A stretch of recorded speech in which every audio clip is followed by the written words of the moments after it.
Land acquisition loan is when you have selected yes over here, and if you have, that is the only time you'll actually need it. And this is basically assumptions that you have to settle on the land. Now, land acquisition loan is in most cases what happens is that you do a feasibility on a project where you settle on the land and construction starts, and that's when you go straight into a construction loan. But if you don't have that option, where that means you have to settle on the land first and it'll take 6 to 12 months before you can commence construction, that means a different loan would come in to settle on the land, and that is the time when you would use land acquisition loan.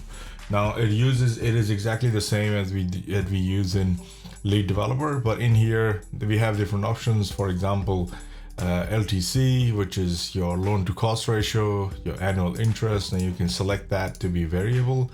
If you do variable and press save and refresh, this entire thing opens up. But then you'll see that this is already blue up until the point where your project spans from 1st February 25 to 31st March 26. So you'll see here it goes up until this point, and we put that in one extra in there.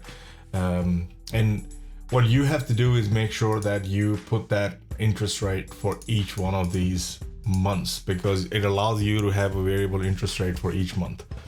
You can't do that on days because the entire model is built on months. So monthly you can change them. So it happened as the interest rate was going up post-COVID. We had some every couple of months or every quarter there was an interest rate rise, and in that scenario you could start with 5% and make sure that you go for 5% up until 3, and after the 3 months you know that it'll be 5.25, and then you can run that for 3 months, and then it could be 5.5%, and so on. Now this is only if you want to account for variable, and we made this option available because after COVID interest rate went up, and usually it can be fixed. So if it is fixed, then you don't have to worry about it.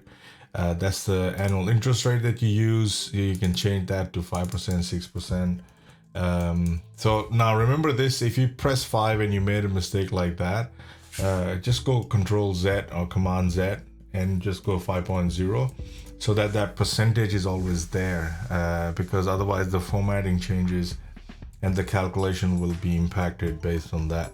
So wherever there is a percentage, make sure that you put that in the percentage format and not paste a number format on top of it or accidentally remove that formatting. So you've got loan setup fees, it could be 1%, loan setup fees on exit. So if you exit the loan earlier, is there some option there? Interest only period. Now if you select the number of months, like let's say this is your duration, this automatically gets picked up based on what you selected here.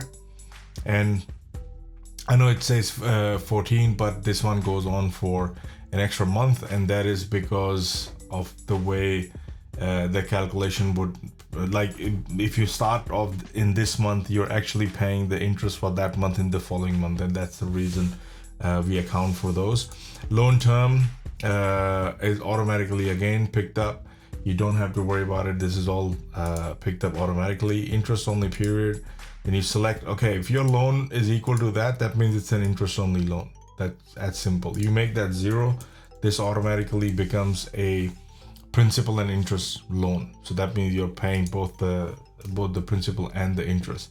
And you can select the amortization period, capitalized interest, yes, or capitalize or no, and things like that. So for example, if you want to capitalize the interest, what this means is that you're not paying any monthly interest payments, but that interest is getting accumulated, and when you pay the loan out, you have to pay the entire interest with it, because it happens all the time, especially for short-term loans and so on.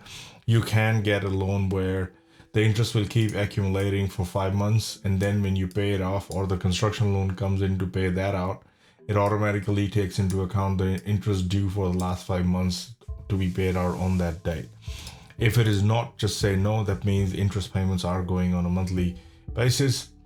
And that's pretty much it. Press save and refresh, and you have your assumptions for your interest loan already or your land acquisition loan sorted.